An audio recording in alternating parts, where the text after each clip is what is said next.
Hier volgen enkele mededelingen betreffende coronavirus op Curaçao. Goedemiddag dames en heren.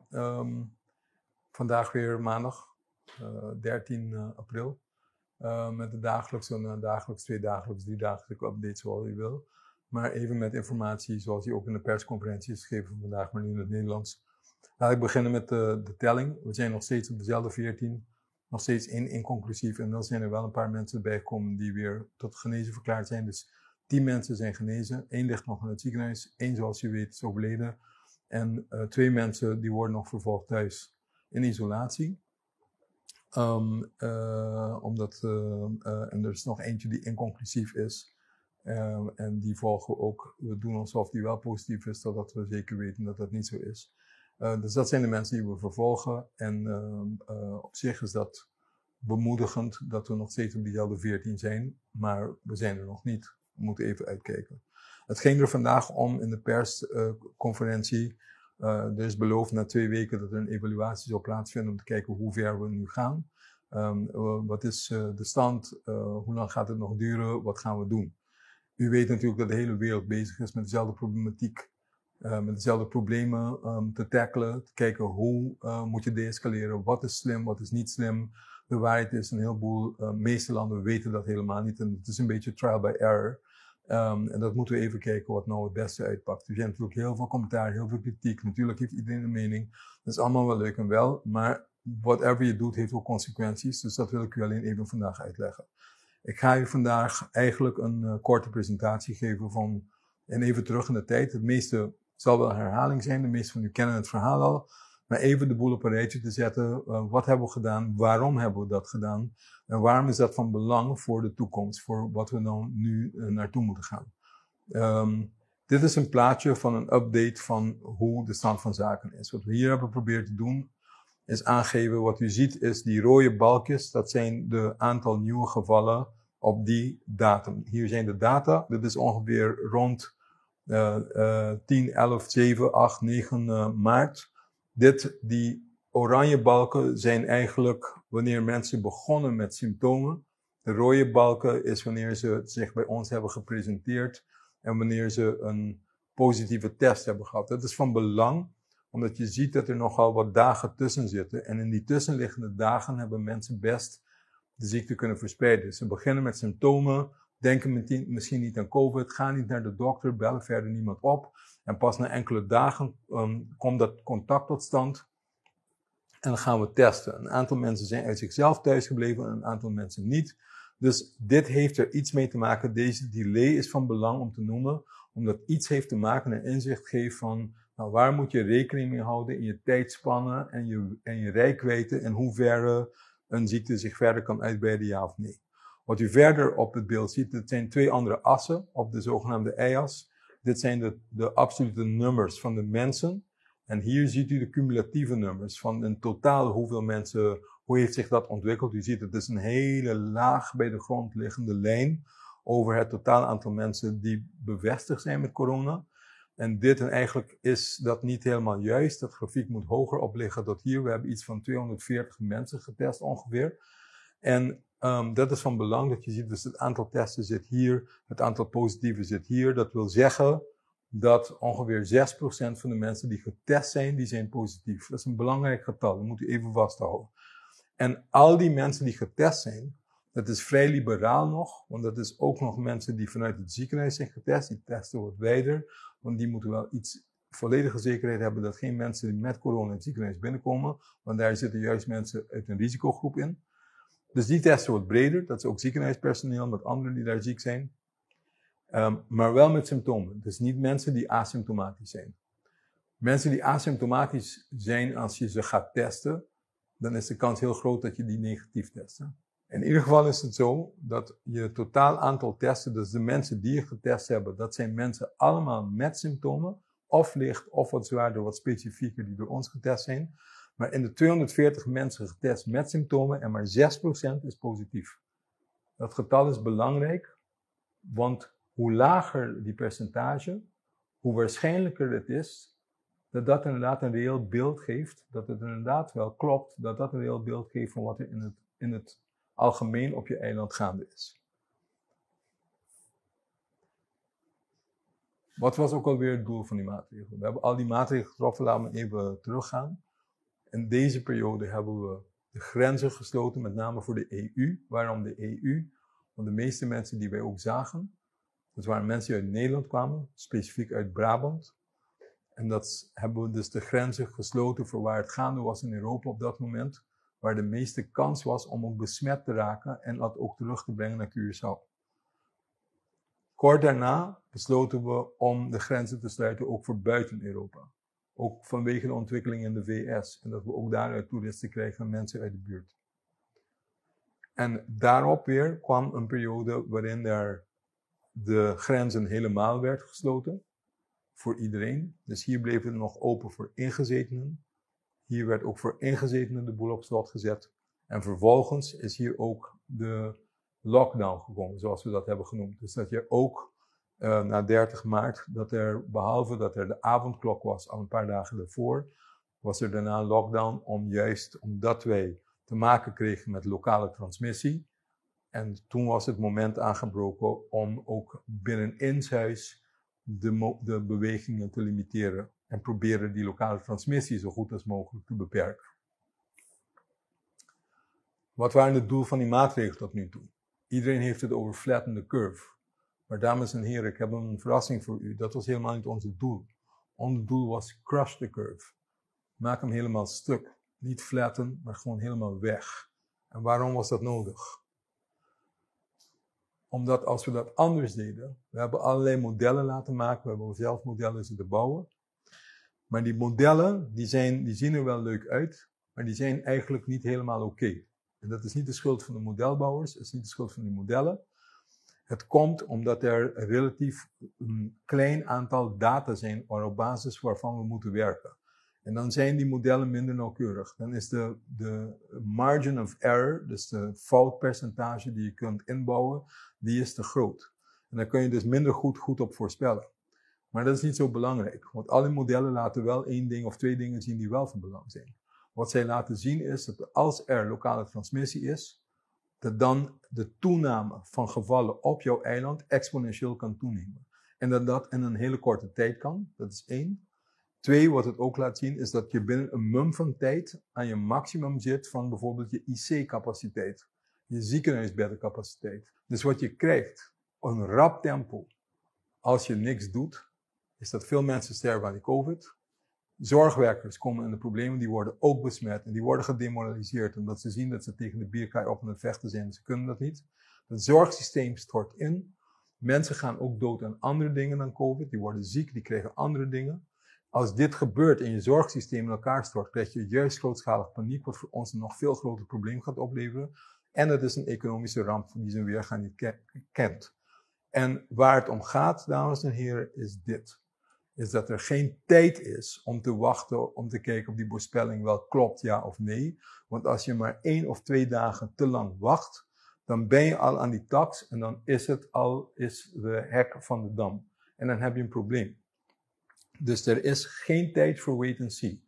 Er is geen tijd om rustig te zitten, even kijken wat er gebeurt en daarna pas beslissen. Die tijd is jou niet gegund. Het is bijna een soort aan-uitknop. Het is of wel of niet en ertussenin is er geen ruimte om te bewegen. Het is niet dat je de luxe hebt om af te wachten en kijken wat er gebeurt. Die luxe is er niet met dit soort snel verspreidende dingen als je geen maatregelen neemt. We hebben ons doel bereikt. We denken van wel. Maar die data zijn inderdaad schaars. Dus we moeten het hebben op basis waarvan. Maar waarom denken we dat wel? Wat weten we wel? Dat er, wat ik al eerder zei, slechts een klein percentage positief test. En hoe lager dat getal, hoe lager die percentage, hoe dichter je waarschijnlijk bij juist een afspiegeling krijgt van wat er gebeurt. We zien dagelijks dat er helemaal niet zoveel gevallen bijkomen die zich uit zichzelf melden dan wel die aangemeld worden van de huisartsen. We zien steeds minder die aangemeld worden. En er zijn zeker, wat ik al eerder zei, is niet zoveel mensen zo ziek dat ze niet naar het ziekenhuis gaan. Want als die 80-20% regeling treft, dan hadden we veel meer, en als er veel meer mensen wijdverspreiding zou zijn op het eiland, zou je veel meer zieke mensen moeten zien in het ziekenhuis. Die zien wij niet. Die zijn er niet. Ik kan wel op mijn hoofd gaan staan, maar ze zijn er niet. Dus er wordt wel getest. Ik heb al aangegeven wat daar de beperkingen in zijn, Er zijn meer beperkingen, maar dat doet er nu niet aan toe. Maar je gebruikt andere indicatoren om te kijken waar jij bent. En dat moet je wel doen op een klein eiland, met de capaciteiten die we hebben. Dit zijn harde indicatoren. En we hebben onze syndromic surveillance. Nou, hoe ziet dat eruit? Ik heb het wel eens vaker verteld. We hebben een groep van 11 huisartsen die verspreid zijn over het eiland. Die hebben een representatieve beeld. Die geven dat wekelijks al de afgelopen 12, 13 jaar. Die rapporteren wekelijks over, het staat hier verkeerd, het is alleen maar koorts, maar koorts met respiratoire symptomen moet het zijn. Dit gaat over respiratoire dingen, dit beeld, maar ze rapporteren over andere beelden ook. Het gaat over een algemeen beeld over infectieziektes. Die rode lijn is je bovenste, je hogere eind van de gemiddelde per week. En de groene curve is de lagere schaal gemiddelde. Misschien is dat te ingewikkeld, maar dat doet er niet aan toe. Die groene lijnen, die zijn de huidige getallen van dit jaar. Dit is 2020. Dit zijn de eerste 14 weken van dit jaar. Je ziet in het begin van het jaar waren een paar pieken. En we weten wat dat waren, want als we die pieken zien, laten we testen. En wat wij getest hebben zijn influenza's. Influenza A, influenza B, er waren ook RSV's. Dit hebben we getest en het zijn dezelfde types die circuleren in de Verenigde Staten dan wel in Nederland. En hierna begint het COVID-verhaal. En wat zie je nu hier? Je ziet een afname. Nou kan dat op verschillende dingen duiden. Het kan duiden omdat we juist een lockdown hebben gezegd en hebben geroepen dat mensen zo veel mogelijk juist thuis moeten blijven en niet naar de dokter gaan. Maar ze bellen hun wel op en dat wordt meegenomen in de turven. Maar, dus het kan best zijn dat er minder mensen komen. Maar we weten ook dat er een angstcomponent is. Dat maakt dat mensen juist eerder gaan en eerder melden bij de dokter bij bepaalde klachten. Met klachten wat ze anders niet bij de dokter hadden gemeld. Het kan dus best zijn dat dit juist een uitmiddeling is van die twee uiteinden. En dat dit wel degelijk overeenkomt met datgene wat wij ook zien in de praktijk. In ieder geval geeft je syndromic surveillance niet direct aanleiding te denken dat er iets anders gaande is dan wat wij zien middels de andere indicatoren die ik heb genoemd. Dit is van belang. Want omdat we deze mensen die dit toch al doen voor ons, al 12, 13 jaar lang, en dit geeft een representatief beeld van wat er op het eiland gebeurt, dat we hetzelfde systeem gaan gebruiken door deze mensen, deze artsen die hier aan meedoen, die een representatief beeld geven van het eiland, om hun te vragen om de mensen die bij zich melden met deze syndromen, met een syndroom die lijkt op COVID, dus respiratoire dingen met of zonder koorts, etc., dat we deze mensen vragen om nou iedereen die bij hen komt met die klachten, om die maar ook te testen. Behalve het systeem dat we nu al gebruiken om te testen. Als je crusht dus, even samenvattend van wat ik eerder zei, die economie krijgt een enorme klap, dat is waar, maar die is hoogstwaarschijnlijk minder erg dan als je niks had gedaan. Dan wel als je had afgewacht. Er komt iets anders bij. Als je in één keer een forse klap uitdeelt, dan kan je makkelijker eerder naar voren gaan, daarna. Dan kan je eerder aan je recovery werken. Dus in het Engels, if you crush it quickly, you can move on quickly. Dat komt niet van mij, dit komt van meneer Pueyo. Heel veel van jullie hebben die app al misschien wel gezien. Dat is over de hammer en de dance. En dit is wat hij zegt. Ik denk dat hij gelijk heeft. Ik denk dat het inderdaad zo is. Natuurlijk deel je een enorme klap uit. Maar als je meteen de ding indampt, dan kan je ook sneller met maatregelen komen om weer sneller terug te komen. Hoe werkt dat? Je moet eerst een aantal dingen doen. Dus voordat je de maatregelen die we intern hebben genomen kunt laten vieren, moet je eerst twee dingen hebben. Je moet eerst weten, hoe zit het met die uitbraak? Is het wat wij denken of is er iets anders aan de hand? En wat hebben we nodig om een volgende fase in te gaan? Dus wat moet in place zijn? Omdat de waarheid is, dames en heren, niemand op de aardbodem was voorbereid op dit. Iedereen moest spelen, play by ear. Kijk maar wat er in Nederland gebeurt. Kijk maar Italië, kijk maar naar Amerika, kijk maar ook naar China. Kijk naar overal waar het is. We moeten spelen met iets nieuws, we moeten reageren op iets nieuws. We weten niet precies wat het is, we weten ook niet precies hoe het zich gedraagt. Gaandeweg komt er steeds meer informatie. Gaandeweg moeten we aanpassen aan wat we doen en hoe we dat doen. Er komt steeds nieuwe informatie bij. Het is maar 3 maanden dat we überhaupt met het nieuwe virus aan het dealen zijn. Dus eigenlijk is de kennis redelijk beperkt. En dit door een flinke deuk te slaan en te zorgen dat je geen transmissie meer hebt, geeft jou de tijd om dingen wel in place te zetten die je niet had. om ervoor te zorgen dat als er wel een uitbraak komt later, dat je dat beter kunt handelen. Dat heb je nu nodig. Daar moet je nu aan werken. Daarbij moet je bedenken dat er al wereldwijd een schaarste is. Dus persoonlijke beschermingsmaterialen, daar is al een schaarste. Omdat iedereen dat vraagt. Omdat iedereen dat wil. Omdat iedereen voor hetzelfde zit als wij voor zitten. Dus makkelijk is het ook niet om mensen om dingen te krijgen. Je bestelt ze wel, maar dat wil niet zeggen dat je alles krijgt wat je wil. Dus daar zit een soort spanningsveld tussen. Je hebt dus iets tijd nodig om dat te regelen. Nou, hoe zit het nou met die uitbraak? Je kunt zeggen, wacht 2 weken. Evalueer wanneer er nieuwe gevallen zijn, waar die er zijn. Is het lokale transmissie? Komt het door een contact? Is het niet door een contact? Is het heel iets nieuws, et cetera? Dat hebben we die afgelopen 2 weken ook gedaan. Dus dit kan je zeggen, want formeel heb je 2 incubatieperiodes nodig. Nou, incubatietijd, zoals ik al eerder zei, is een periode tussen geïnfecteerd raken en ziek worden. En dat is maximaal 14 dagen. Waarschijnlijk is het meer rond de 5 tot 7, maar het kan uitlopen en daar zit dus een stukje garantie tussen. Dus je neemt al het maximale 14 dagen.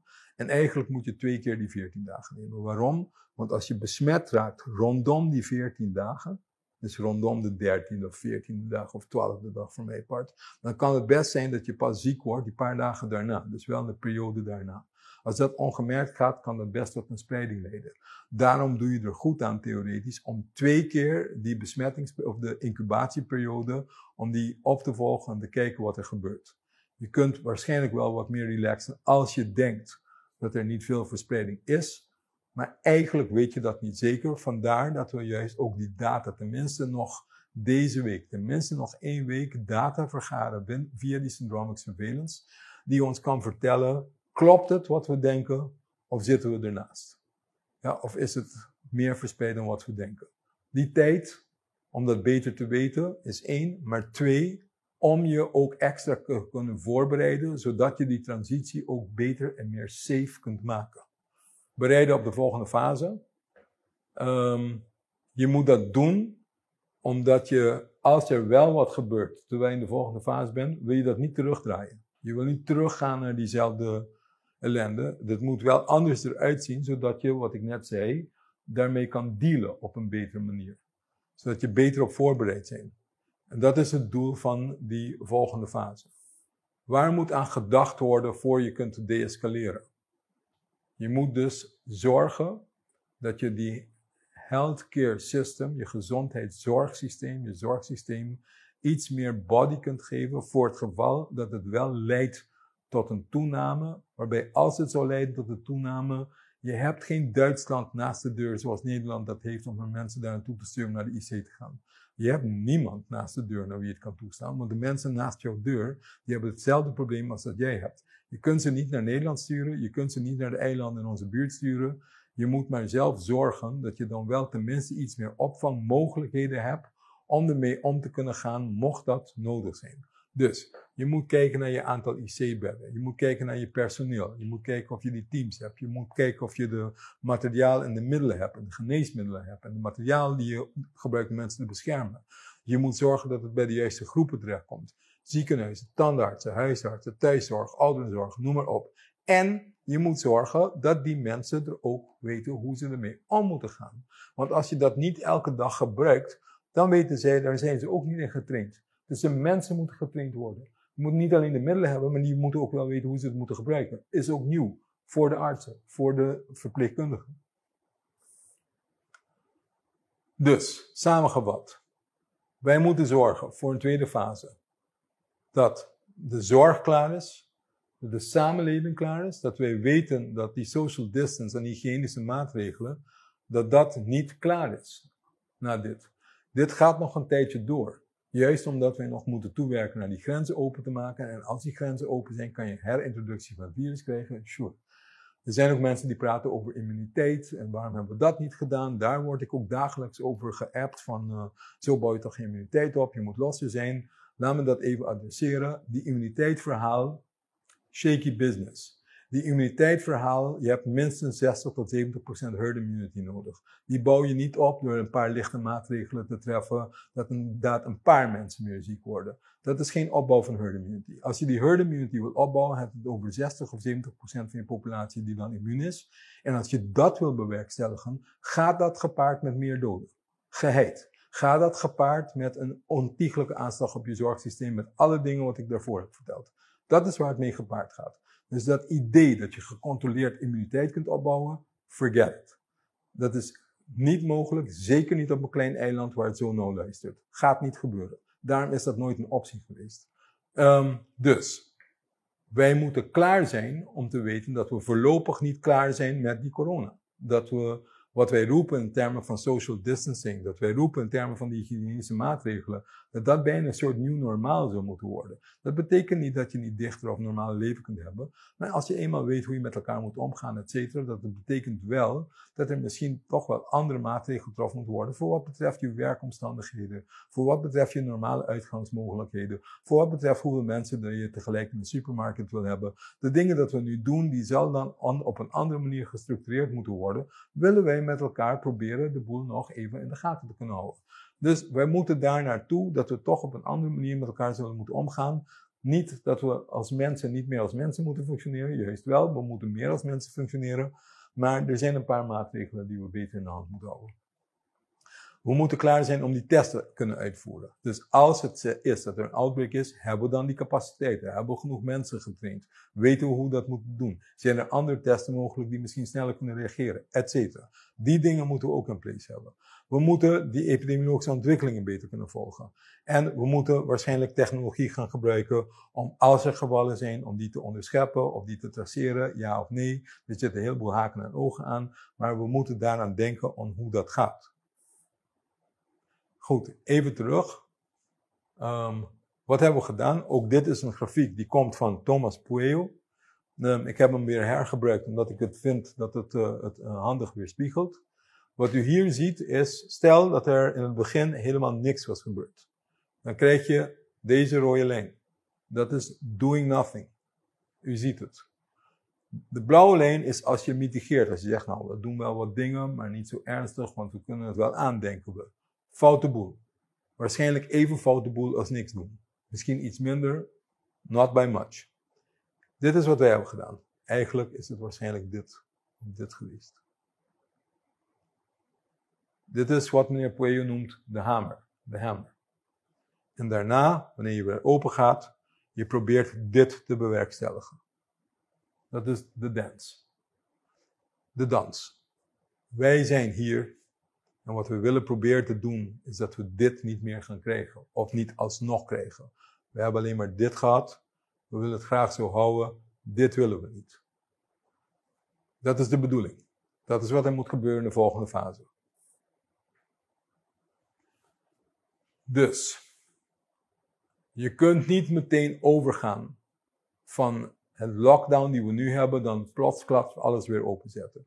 Daarvoor zijn de risico's nog iets te groot. Juist omdat er pockets zijn, waarschijnlijk van mensen wel degelijk die lokale transmissie hebben, die we niet hebben ontdekt, die onder de radar liggen. Misschien is het allemaal niet zo erg, misschien valt het allemaal wel mee, maar we weten het nog niet helemaal zeker. En je moet dus daarom een beetje met beleid naar het weggaan van die lockdown. Niet plotseling alles openzetten, eerder stapsgewijs doen en gedurende de periode blijven evalueren, blijven wat kijken. Wat is het effect van elke maatregel? Welke maatregel heeft meer effect of minder effect?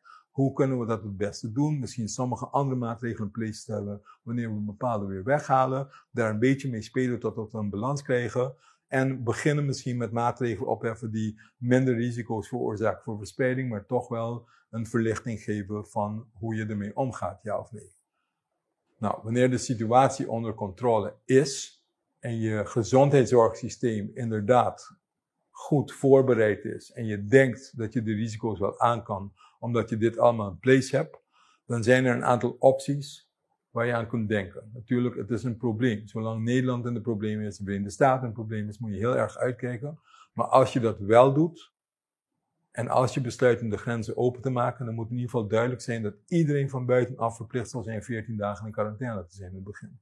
En dat kan best betekenen dat je mensen ergens ook plaatst, waardoor je ze makkelijk kunt bewaken, omdat dat als het in grote aantallen gaat gebeuren, je dat moeilijk in de smiezen hebt en dat je het niet kunt doen op de wijze waarop we het tot nu toe hebben gedaan. Hetgeen nog te bezien was en te behappen was, maar straks wordt het moeilijker. Dus je moet ook opvangplekken hebben, je moet ook voor deze mensen kunnen zorgen. Dus dat levert ook een belasting op. Je kunt ook besluiten dan op een gegeven moment alleen voor de landen die relatief schoon zijn van COVID-19, om die dan weer eerder binnen te laten, misschien ook wel met quarantaineregels, waarschijnlijk wel. Of, en als laatste, iedereen die binnenkomt, die krijgt een health alert en die moet zich melden.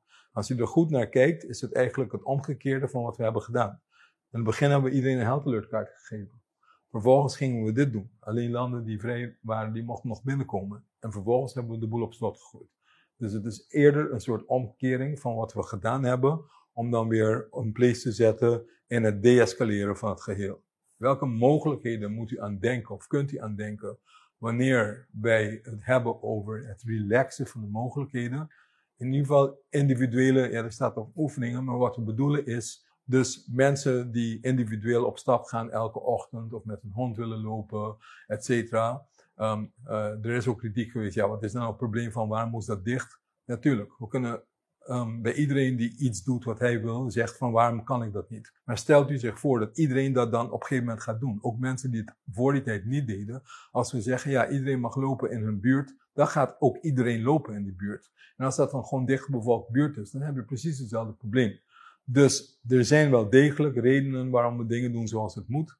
Maar dit zijn een soort van de dingen waarmee je in ieder geval wel slack kunt geven. Als je maar individueel dingen doet en je op afstand blijft van elkaar, dan zou er in principe op korte termijn daar open van kunnen komen. Je kunt ook take-outs laten organiseren. Ook al iets wat makkelijk kan. Je kunt bepaalde betaalde werkzaamheden wel laten verrichten, maar voor het grootste gedeelte mensen proberen meer te bewegen om van huis te werken. De bouw is iets waar je naar wil kijken. Je kunt denken aan aanpassing op den duur op het systeem van die kentekenplaten. Het hele uitgangspunt van thuisblijven, daar kan je overwegen hoe je dat gaat versoepelen. Die samenscholingsverbod kan je naar kijken of het echt nodig is om iedereen binnen 4 of 5 mensen bij elkaar, als ze maar afstand kunnen houden, misschien dat dat ook versoepeld kan worden. Je moet nadenken over die scholen openmaken. Waarom moet je dat doen? Want de kinderen die zijn al een hele tijd thuis. En voorlopig, als het zo doorgaat en er geen school meer is en er komt ook wel een grote vakantie aan, dat is maandenlang binnen huis halen. Dat is vragen om problemen. Dus als uitlaatklep en mogelijkheid ook voor ouders is het van belang om na te denken over toch die scholen open te zetten. Nou, dit zijn de soort dingen waar je aan kunt denken, die misschien niet zoveel risico's dragen of minder risico's dragen, of dat je dat in ieder geval in de gaten moet houden hoe dat gaat, om te bepalen of je dit nou misschien, we denken dat we nog misschien minstens een week nodig hebben om alles in place te hebben, maar misschien na evaluatie en nadat we een aantal dingen hebben, dat we kunnen kijken hoe kunnen we deze week daar nog verlichting aan geven of niet. Wat in ieder geval wel moet blijven, is die grootschalige evenementen, die blijven een no-no. Dat gaan we niet doen. Het feit dat we social distance moeten houden, dat blijft in plaats. Zowel op openbare plekken, op het werk, overal. Dat testen, isoleren, mensen aan een quarantaine stoppen, traceren, dat wordt natuurlijk een issue waar nu op gefocust moet zijn. Dat zijn de dingen waar we aan werken om te zorgen dat we dat beter kunnen doen dan tot nu toe. En we moeten werken aan mensen informeren, educatie, bewustwording, blijven roepen wat er aan de hand is en wat er eigenlijk nodig is om te gaan doen. Goed, dus waar het om gaat is, er wordt nu deze week, we hebben gezegd dat we minstens nog een week nodig hebben om proberen meer data te krijgen en extra dingen te doen ter voorbereiding, zodat wij klaar zijn voor de volgende fase wanneer we de boel open kunnen gaan. En ik laat zelf de deur op een kier. Het kan best zijn dat we later deze week, maar dat na evaluatie en bespreking ook binnen de ministerraad, kijken of een aantal hele simpele dingen wel iets meer ruimte voor bestaat om dat te kunnen. En dat we meer en meer richting het nieuwe normaal gaan. Nieuwe normaal, we hebben voorlopig nog met corona te maken en dat zal voorlopig ook wel zo blijven. Eén ding is dat ik alvast wel kan zeggen, vanaf morgen, dus dinsdag 14 april, de jeugdgezondheidszorg is weer open. Mensen kunnen bellen, afspraken maken, consultatiebureau, vaccinatie, dat soort dingen. Dat geldt ook voor de Wit-Gele Kruis. En langzaam maar zeker zullen we toe moeten gaan dat die zorginstellingen, zowel het ziekenhuis als de huisartsenzorg, meer weer op peil komen. En dat zal allemaal niet kunnen gaan van 100% lockdown en de maatregelen die ze nu hebben genomen tot helemaal normaal. Maar voorzichtig aan moeten we wel stappen ondernemen dat we die achterstalligheid, met name mensen met chronische zorg, dat we dat niet nog langer laten oplopen. Dus daar zal nu ook aan gewerkt worden. Daar is al discussie over. Er was al discussie over. Die is aan het doorgaan. Dat er hopelijk op korte termijn een weloverwogen plan komt met bescherming van de zorg zelf. Dat er een plan op tafel ligt en begonnen wordt om die zorg open te stellen op zo spoedig mogelijk termijn. Ik heb heel veel gepraat. Dank voor uw aandacht. Ik hoop dat het duidelijk was. En tot de volgende keer.